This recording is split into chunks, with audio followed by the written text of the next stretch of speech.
പിണറായി വിജയനെ പുകഴ്ത്തിയ മണിശങ്കർ അയ്യരുടെ പരാമർശം ദേശീയ തലത്തിൽ ആയുധമാക്കാൻ ഒരുങ്ങുകയാണ് ബി.ജെ.പി. ഇന്ത്യ മുന്നണിയിൽ ഐക്യമില്ലെന്ന രീതിയിൽ പ്രചാരണം നടത്തും. രാഹുൽ ഗാന്ധിയിൽ മുന്നണിയിലെ മറ്റംഗങ്ങൾക്ക് പോലും വിശ്വാസമില്ലെന്ന വാദം ശക്തിപ്പെടുത്താനും ബി.ജെ.പി. നേതാക്കളുടെ നീക്കം. വൈ.എസ്. അഭിനന്ദുണ്ട് വിശദാംശങ്ങൾ നൽകാൻ. വൈ.എസ്. അഭിനന്ദ്, ഒരു രാഷ്ട്രീയ കൊടുങ്കാറ്റാണ് കോൺഗ്രസിൽ മണിശങ്കർ അയ്യരുടെ പരാമർശം ഉണ്ടാക്കിയത്.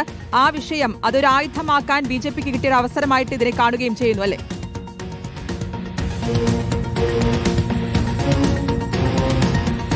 മണിശങ്കർ അയ്യർ തിരുവനന്തപുരത്ത് നടത്തിയ പരാമർശം അതിന്റെ അലയൊലികൾ ഇപ്പോൾ ദില്ലിയിലും എത്തിയിരിക്കുകയാണ്. ഇത് രാഷ്ട്രീയ ആയുധമാക്കാനാണ് ബി.ജെ.പി. ദേശീയ ഘടകത്തിന്റെ തീരുമാനം. മണിശങ്കർ അയ്യർ പിണറായി വിജയൻ തുടരുമെന്നും തുടർഭരണം ഉണ്ടാകുമെന്ന് പറഞ്ഞതിന് പിന്നാലെ കോൺഗ്രസ് ഇതുമായി ബന്ധപ്പെട്ട് തള്ളിക്കൊണ്ട് രംഗത്തെത്തുന്ന സാഹചര്യമുണ്ടായി. പിന്നീട് CPM മണിശങ്കർ അയ്യറിനെ വെച്ചുകൊണ്ട് വാർത്താ സമ്മേളനം നടത്തുന്നു.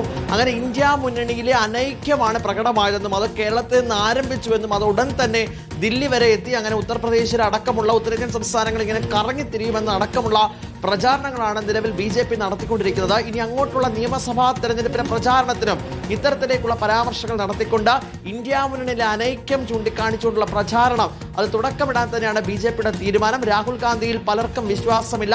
പ്രതിപക്ഷ നേതാവ് എന്ന നിലയിൽ പല കാര്യങ്ങളും കൃത്യമായി അഭിസംബോധന ചെയ്യാത്ത ഒരാളായി മാറിയെന്ന ഭൂരിഭാഗം ഇന്ത്യ മുന്നണിയിലെ നേതാക്കൾക്കും അങ്ങനെ ഒരു അഭിപ്രായമുണ്ട്.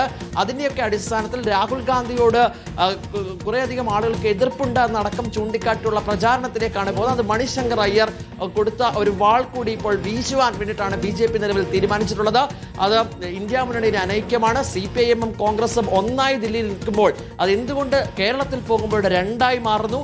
അതൊക്കെ ഒരു അനൈക്യമാണെന്നോ അത് ചില ജനങ്ങൾക്ക് അത് കൃത്യമായി അറിയില്ല.